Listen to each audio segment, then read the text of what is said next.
Film की कहानी शुरू होती है एक सुनसान हाईवे से, जहां पर हम एक कार को देख पाते हैं जो तेजी से अपनी मंजिल की तरफ आगे बढ़ रही होती है। लेकिन तभी उस कार का एक टायर पंक्चर हो जाता है और वो कार अनकंट्रोल होकर इधर उधर जाने लगती है। किसी तरह से कार का ड्राइवर उस गाड़ी को कंट्रोल करता है और उस गाड़ी में सवार सारे लोग बाहर निकलते हैं। इस दौरान हमें वहाँ पर 3 लड़के और 3 लड़कियां नजर आती हैं जो किसी ट्रिप के लिए जा रहे होते हैं, जिनके नाम जोडी, एरिक, जेफ, कैरन, टॉड और उसकी गर्लफ्रेंड सारा हैं। जो सभी लोग जोडी की बहन की शादी में एक सरप्राइज देने के लिए वहां पर जा रहे होते हैं। अब वो लोग उस कार में रखा हुआ स्टेपनी बाहर निकालते हैं और उसको चेंज करने लगते हैं। यहाँ पर उन लोगों को पता चलता है कि सुनसान हाईवे पर उनके अलावा कोई और कार यहाँ से नहीं निकली है और ना ही यहाँ पर किसी तरह का नेटवर्क है। अब सारे लोग मिलकर उस कार को ठीक करने लगते हैं। इसके बाद हम जैक को देखते हैं जो टायर चेंज कर रहा होता है और सारे लोग धूप के कारण कार की दूसरी तरफ बैठकर आराम कर रहे होते हैं। एरिक फ्रेश होने के लिए थोड़ी दूर जाता है। जब जेफ कार की स्टेपनी चेंज कर रहा होता है तब उसी टायर से एक बुलेट मिलती है, जिससे उसे लगता है कि शायद किसी ने जानबूझकर उनकी कार को पंक्चर किया है। हालांकि वो इस बात को ज्यादा सीरियस नहीं लेता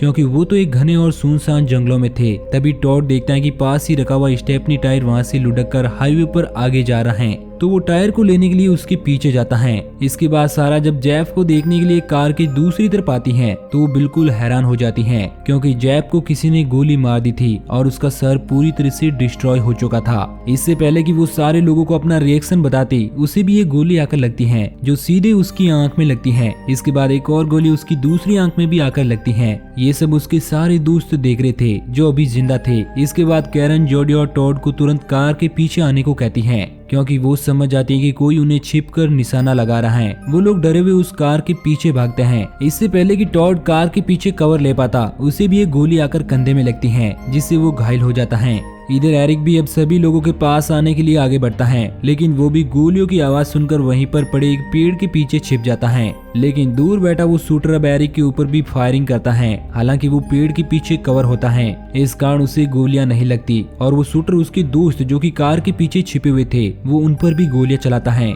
लेकिन तीनों लोग सेफ थे। अब सारे लोग समझ चुके हैं कि वो एक बहुत ही बड़ी मुसीबत में फंस चुके हैं और उनके पास मोबाइल तो है लेकिन उसमें नेटवर्क बिल्कुल भी नहीं है। उन्हें समझ में नहीं आता कि आखिर वो लोग यहाँ से कैसे निकलेंगे। इसके बाद टॉड अपना मोबाइल एक सेल्फी स्टिक में बांधकर नेटवर्क खोजने के लिए ऊपर की तरफ करता है, लेकिन वो शूटर उस मोबाइल को भी शूट कर देता है जिससे उसका मोबाइल पूरी तरह से टूट जाता है और अब सारे लोग बुरी तरह से परेशान होते हैं। उन लोगों को समझ नहीं आता कि इस मुसीबत से बाहर कैसे निकले। टॉड सभी लोगों को बताता है कि हमें किसी तरह से इस जगह को चेंज करके किसी दूसरी जगह पर पहुंचना होगा जहां पर उस शूटर की रेंज ना पहुंचे। लेकिन अब वो सारे लोग समझ जाते हैं कि वो शूटर बहुत ही परफेक्ट है जिसका निशाना बहुत अच्छा है। इस कारण जोडी उस स्नाइपर की लोकेशन जानने के लिए अपना मोबाइल का कैमरा ऑन करती है और उसे उस कैमरे से ढूंढने लगती है। इधर कैरन अपना जैकेट बाहर की ओर करती है ताकि वो शूटर उस जैकेट को उन्हीं में से एक समझकर उस पर गोलियां चलाए और जोडी उस स्नाइपर को अपने कैमरे में कैद कर ले। इस बीच टॉड कार के अंदर पहुंच जाता है क्योंकि कार का टायर पहले ही जेफ ने लगा दिया था। वो कार को स्टार्ट करने की कोशिश करता है, लेकिन इस बीच वो शूटर एक बार फिर से उस पर गोलियां बरसाने लगता है और किसी तरह टॉड अपनी जान बचाकर वापस कार के पीछे छिप जाता है। सारा अपने मोबाइल में कैद की गई इस वीडियो को सभी लोगों को बताती है, जिसमें उन लोगों को पता चलता है कि वो शूटर एक पेड़ के ऊपर बैठकर उनके ऊपर गोलियां बरसा रहा है। लेकिन उन लोगों को समझ नहीं आता कि आखिर वो ऐसा क्यों कर रहा है। अब सारे लोग बुरी तरह से परेशान होकर अपनी जान बचाने के लिए हर एक कोशिश करने के लिए तैयार होते हैं, लेकिन उन्हें समझ नहीं आता कि वो करे तो करे क्या। इसके बाद टॉड अपने हाथों पर टूल किट बांध लेता है और सभी लोगों के साथ उस कार को वहां से आगे बढ़ाने लगता है क्योंकि उन लोगों को लगता है कि इस जगह पर वो शूटर उन्हें किसी भी वक्त खत्म कर सकता है। अब वो लोग गाड़ी को न्यूट्रल करके गाड़ी को धक्काने लगते हैं और कार को थोड़ा आगे बढ़ाते हैं और एरिक अभी भी उसी पेड़ के पीछे छुपा हुआ होता है। तभी हमें दिखाया जाता है कि वो शूटर अपनी गन लोड कर रहा है। इसी बात का फायदा उठाकर एरिक उस पेड़ के पीछे से भागकर अपने दोस्तों के पास पहुंचने की कोशिश करता है, लेकिन वो शूटर इतना परफेक्ट था कि वो अपनी गन को फिर से लोड कर चुका था।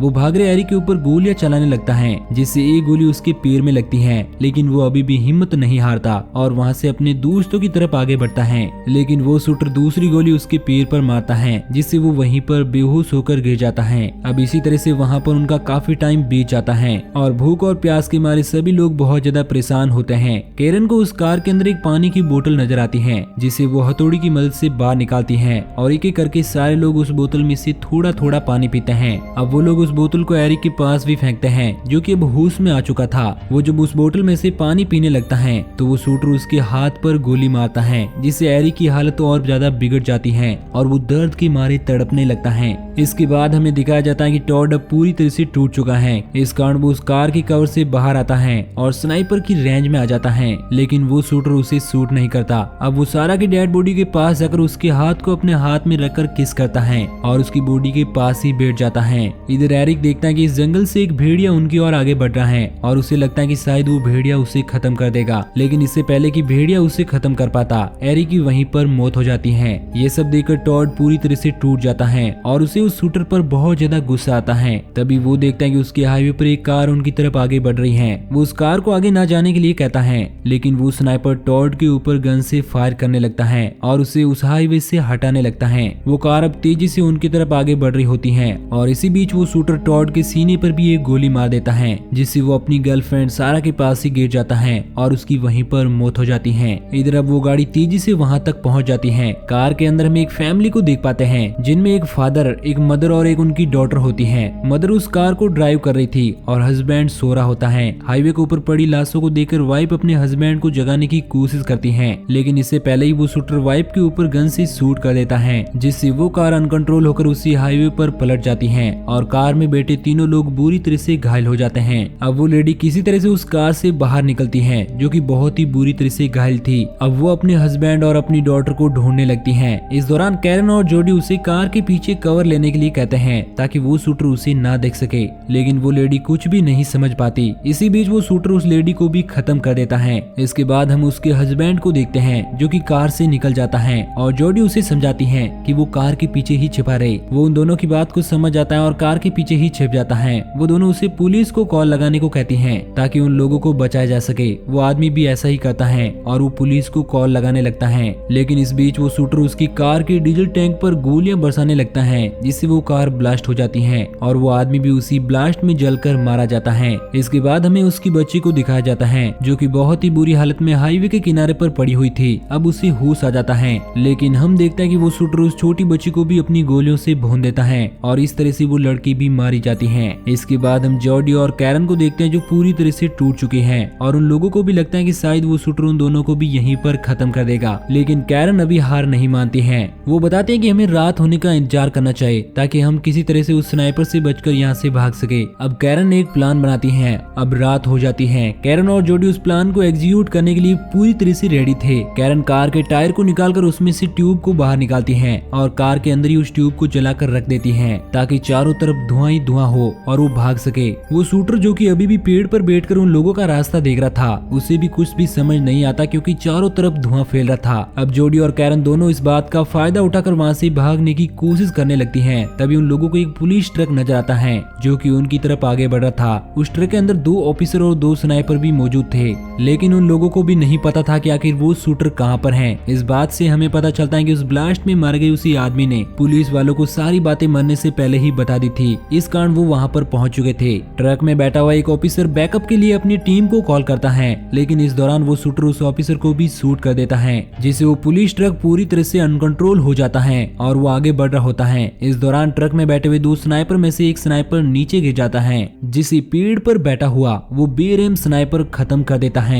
ये सब देखकर कैरन जोडी से कहती है कि हमें यहाँ से किसी तरह भागकर जंगलों की तरफ जाना होगा, ताकि हम अपनी जान बचा पाए। लेकिन जोडी अभी भी बहुत ज्यादा डरी हुई थी। उसे लगता है कि वो शूटर उन्हें भी खत्म कर देगा, इस कारण वो वहाँ से नहीं जाना चाहती। कैरन अब अकेले ही जंगलों की तरफ भागने लगती है और कुछ ही दूरी पर पहुंचने पर वो शूटर उसे भी शूट कर देता है, जिससे अब कैरन भी मारी जाती है। इसके बाद वो पुलिस वाला ट्रक भी जोडी के बहुत करीब आ चुका था। जोडी भागकर उस पुलिस ट्रक के पास पहुंच जाती है, जहां पर 2 पुलिस वाले मौजूद थे। जोडी उन लोगों को बताते हैं कि यहाँ पर एक स्नाइपर है, जो कि पेड़ पर बैठकर लोगों को अपना निशाना बना रहा है और उसने अब तक कई लोगों को खत्म कर दिया है। वो उन लोगों को वहाँ से भागने के लिए कहती है, लेकिन वो दोनों पुलिस वाले अब उस स्नाइपर को किसी भी तरह से खत्म करने के बारे में सोच रहे थे, क्योंकि उस स्नाइपर ने उनके 2 साथियों को खत्म कर दिया था। अब वो दोनों अंधाधुंध फायरिंग करने लगते लगते हैं, लेकिन एक भी गोली उस शूटर को नहीं लगती क्योंकि पुलिस वालों को उस स्नाइपर की एक्चुअल लोकेशन पता नहीं थी। अब वो शूटर उन दोनों पुलिस वालों को भी एक एक करके खत्म कर देता है। इस बात से जोडी बुरी तरह से डर जाती है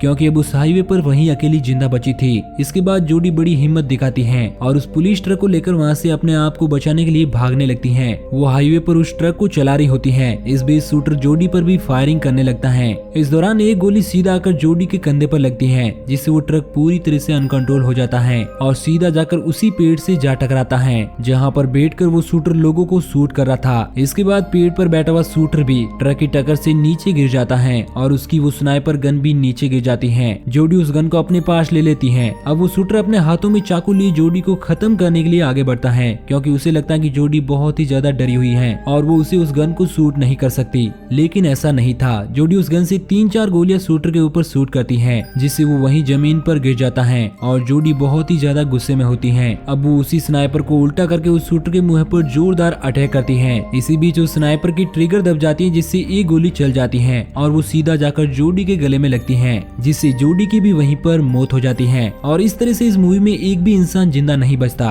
और बिना किसी सर्वाइवर के ये मूवी यहीं पर एंड हो जाती है। तो दोस्तों, आपको ये कहानी कैसी लगी नीचे कमेंट करके जरूर बताना और इसी तरह की कहानियों के डेली डोज के लिए हमारे चैनल को सब्सक्राइब जरूर करना।